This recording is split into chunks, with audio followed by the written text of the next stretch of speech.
चलिए अब हम कुछ न्यूमेरिकल्स करके देखते हैं। अभी तक हमने जो कुछ भी पढ़ा है देखते हैं कि उससे हम किस टाइप के क्वेश्चंस कर पाते हैं, कितने क्वेश्चन उस बेसिक से सॉल्व हो सकते हैं। तो चलिए पहला एग्जांपल हम ले रहे हैं कि मान लीजिए अगर आपसे कहा जाता कि इफ़ 653xy इज़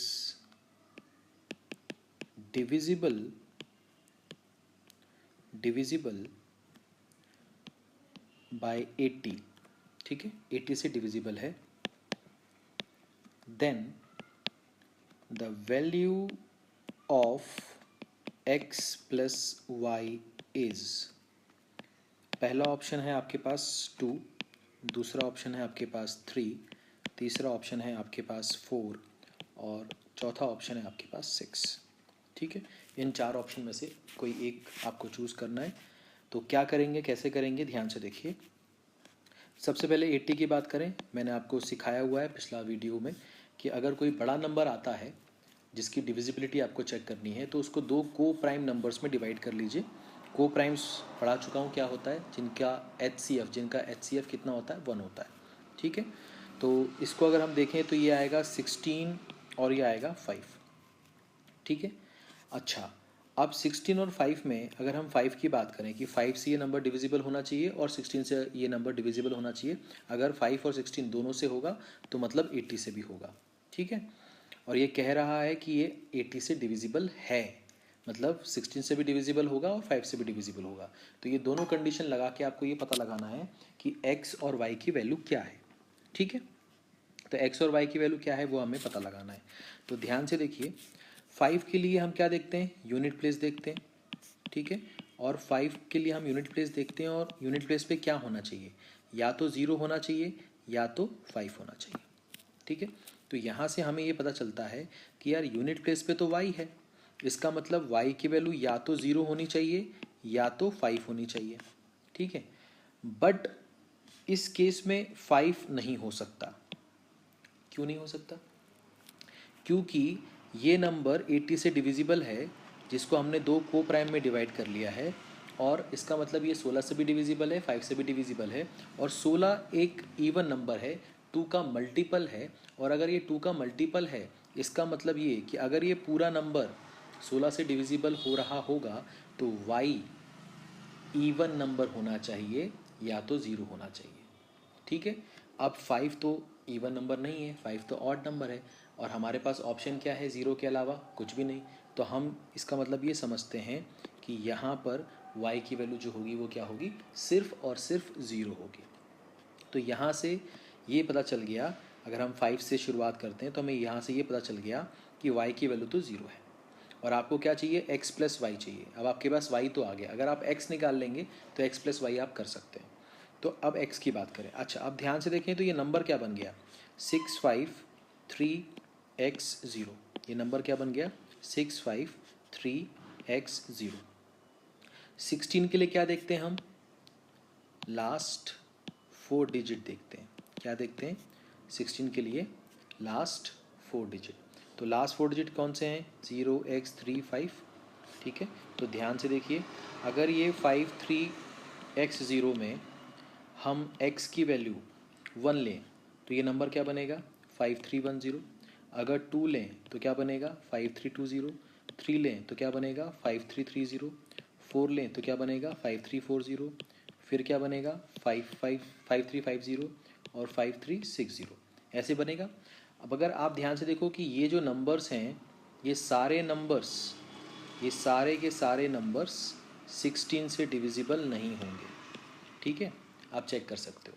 बट जैसे ही आप 5360 पे आओगे तो आपको दिखेगा कि 5360 तो 16 से डिविजिबल है। समझ में आया। तो ये अगर 16 से डिविजिबल है तो आपने x की जगह क्या पुट किया था, 6 पुट किया था। इसका मतलब ये हो गया कि y की वैल्यू 0 है और x की वैल्यू 6 है। इसका मतलब ये हो गया कि x प्लस वाई को अगर हम जोड़ेंगे तो हमें क्या मिलेगा, सिर्फ और सिर्फ 6 मिलेगा। ये बात समझ में आई।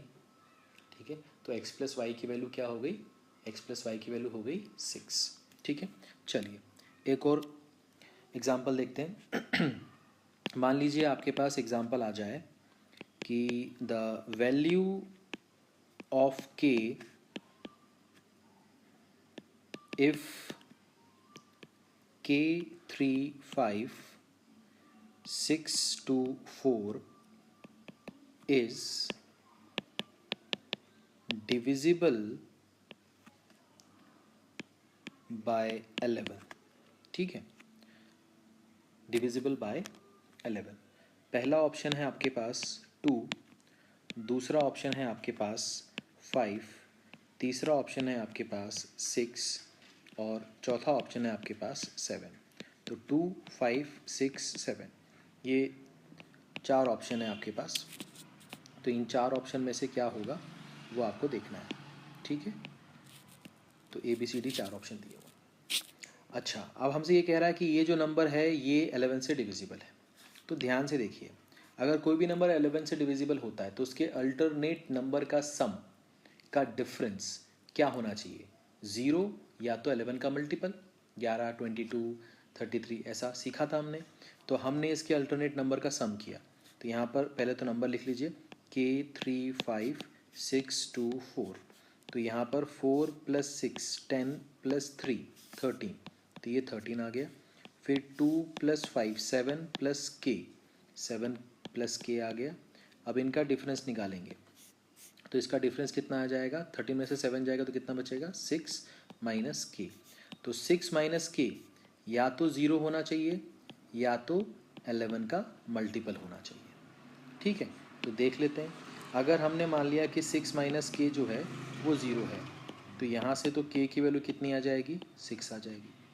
बट अगर हम मानते हैं कि 6 - k जो है वो 11 है, या 6 - k जो है वो 22 है, या 6 - k 33 है, तो क्या होगा?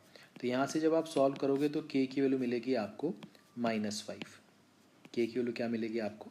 -5। यहाँ से सॉल्व करोगे तो आपको k की वैल्यू क्या मिलेगी? -16। तो आप ध्यान से देखो कि k क्या नेगेटिव हो सकता है? यहाँ पर जो नंबर चाहिए वो नंबर नेगेटिव हो सकता है? नहीं हो सकता। इसका मतलब k की वैल्यू क्या होगी? सिर्फ और सिर्फ 6 ही होगी। ठीक है, तो ये थर्ड ऑप्शन आपका सही होगा, ऑप्शन नंबर सी। ठीक है, चलिए एक और एग्जांपल देखते हैं। मान लीजिए आपके पास आ गया एग्जांपल कि if 4 2 5 7 3 k is divisible by 72। ठीक है, then the value of k is, ठीक है, k की वैल्यू क्या होगी? तो मान लीजिए आपके पास एक ऑप्शन है 4, दूसरा ऑप्शन है 6, तीसरा ऑप्शन है 5 और चौथा ऑप्शन है 7। 4 6 5 7। अब आपने देखा कि नंबर क्या है? 4 है, 2 5 7 3 k ये नंबर है, और आपसे कहा जा रहा है कि ये जो नंबर है ये 72 से डिविजिबल है। अगर ये नंबर 72 से डिविजिबल है तो 72 के लिए क्या करते हैं आप? 72 के लिए इसको दो को प्राइम नंबर क्या हो जाएंगे? 8 और 9। 8 के लिए क्या देखोगे? लास्ट 3 डिजिट देखोगे। और 9 के लिए क्या देखोगे? सम ऑफ डिजिट देखोगे। तो सम ऑफ डिजिट करना तो आसान है, तो देखते हैं ज़रा। 4 + 2 6 5 11 7 18 + 3 21।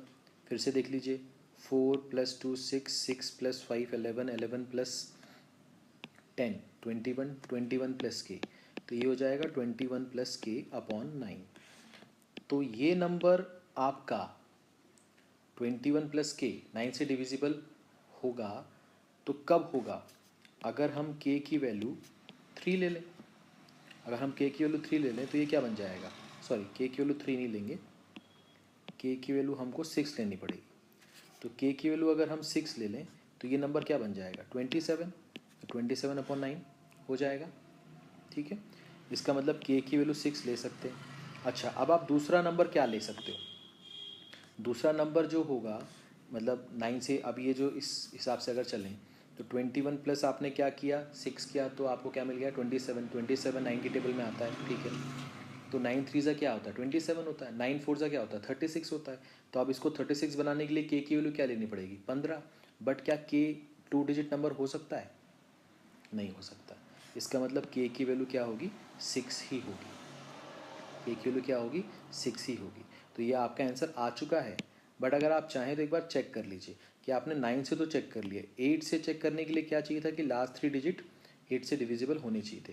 तो आपके लास्ट 3 डिजिट कौन से हो जाएंगे 736, ये 7 3 और के की वैल्यू अगर 6 है तो अगर आप इसको देखोगे कि क्या ये 8 से जाएगा तो आपने देखा 8 9 ज़ा 72 और 1 6 बचा 8 2 ज़ा 16, मतलब ये 8 से डिविजिबल है। इसका मतलब ये नंबर 72 से डिविजिबल है, ये कंडीशन तो सही है। और इसको सही मानते हुए अगर हम दोनों से अगर सॉल्व करें तो हमें के की वैल्यू क्या मिल रही है 6 मिल रही है। ये बात समझ में आई, क्लियर है, आसान है। एक और क्वेश्चन देखते हैं, एक और एग्जांपल बात करते हैं कि अगर आपसे बोला जाए कि how many numbers between 1 and 1000 are divisible by 7 से डिविजिबल होने चाहिए, ठीक है। How many numbers between 1 and 1000 are divisible by 7। तो अगर आप ध्यान से देखो कि 1 तो डिविजिबल नहीं है 7 से, 2 भी नहीं है, 3 भी नहीं है, 4 भी नहीं है। ऐसे करोगे तो सबसे पहला नंबर क्या आएगा 7 आएगा, उसके बाद क्या आएगा 14, उसके बाद क्या आएगा 21। ऐसे करते करते जाओगे तो 1000 के पहले कोई नंबर सोचो जो 7 से डिविजिबल है, तो वो आपको मिलेगा 994। 994।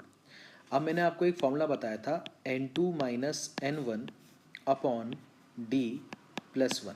ये फॉर्मूला मैंने आपको बताया था नंबर ऑफ टर्म्स गिनने के लिए, जब दोनों जो एंड पॉइंट्स पे जो नंबर हैं उनको इंक्लूड करते हैं। तो इंक्लूड करते हैं तो मतलब क्योंकि आपसे पूछ रहा है कि 1 से लेकर 1000 के बीच में ऐसे कितने नंबर हैं जो 7 से डिविजिबल है।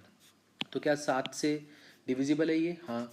क्या 7 से डिविजिबल है ये, हाँ। ये भी है, हाँ। ये भी है, हाँ। मतलब पहले से लेकर आखिरी तक सारे नंबर गिनने, तो मतलब सारे नंबर कंसिडर करने, तो फॉर्मूला ये लगेगा। तो इसमें क्या होगा 994 माइनस 7 अपॉन कॉमन डिफरेंस इसके बीच में कितना है 7, तो ये 7 हो जाएगा और यहाँ पर कितना हो जाएगा +1। इसको सॉल्व करेंगे तो ये हो जाएगा 994 अपॉन 7 और इसको सॉल्व करेंगे तो ये आ जाएगा 142, ठीक है। ये सॉल्व करेंगे तो ये हो जाएगा 142। तो इतने नंबर्स हैं 1 से लेकर 1000 के बीच में जो कि 7 से डिविजिबल हो जाएंगे, ठीक है। अच्छा, कभी कभी बच्चों को लगता है कि सर ये लास्ट नंबर कैसे निकालते हैं। तो बेटा लास्ट नंबर निकालने का तरीका ये है कि मान लो आपने 1000 को डिवाइड करके देखा 7 से, तो 7 1 ज़ा 7 हो गया, ये 3 0 बचा, 7 4 ज़ा 28 हो गया, ये 2 0 बचा, 7 2 ज़ा 14 हो गया। तो यहाँ से जाएगा तो ये कितना बचेगा 6 बचेगा, यहाँ से क्या जाएगा 6 बचेगा। अब आपको 7 से आप डिवाइड कर रहे थे, यहाँ पर क्या है 6 है। इसका मतलब ये हुआ कि अगर ये 6 की जगह 7 आ जाता तो ये नंबर कट जाता। तो इसका मतलब यहाँ पर कितने नंबर कम पड़ गए, एक नंबर कम पड़ गया। इसका मतलब 1000 में आप क्या जोड़ोगे कि ये 7 से डिविजिबल हो जाए 1001। तो ये 1 जोड़ोगे तो क्या बन जाएगा 1001 बन जाएगा, ठीक है। आपको 7 चाहिए था तो 7 के लिए 6 में ऐसा क्या जोड़ोगे 1 जोड़ोगे। इसका मतलब इस नंबर में 1 जोड़ोगे, इस नंबर में 1 जोड़ोगे तो ये नंबर क्या बन जाएगा 1001 बन जाएगा। मतलब 1001 7 से डिविजिबल है। बट आपको तो 1 से लेकर 1000 के बीच में कोई नंबर चाहिए था, तो आप क्या करोगे इसमें से 7 माइनस कर दोगे, क्योंकि जो भी नंबर होगा जो 7 से डिविजिबल होगा वो 7 7 के गैप पे आ रहा होगा। तो 1001 7 से डिविजिबल है, तो 1001 के पहले ऐसा कौन सा नंबर होगा जो 7 से डिविजिबल होगा, वो 7 माइनस मतलब एक साथ कम होगा। तो इसमें से जब माइनस करोगे तो आपको मिलेगा 994। तो आपको लास्ट नंबर यहाँ से 994 मिल जाएगा, ठीक है। आई होप आपको समझ में आया होगा। अभी अपन और भी क्वेश्चंस करेंगे, ऐसा नहीं है। ये लास्ट नंबर में हमेशा दिक्कत जाती है, तो आप क्या करो कि लास्ट वाले को जिस नंबर से पूछ रहे हो उस नंबर से डिवाइड करो, जितना यहाँ पर कम पड़ रहा है उतना उस नंबर पे जोड़ दो, ठीक है। अगर क्राइटेरिया जो है उस नंबर के बीच में लाई कर रहा है वो, तब तो ठीक है। अगर उससे ज़्यादा आ गया तो उसमें से उतना नंबर कम कर दो, ठीक है। देखते हैं और भी एग्जाम्पल।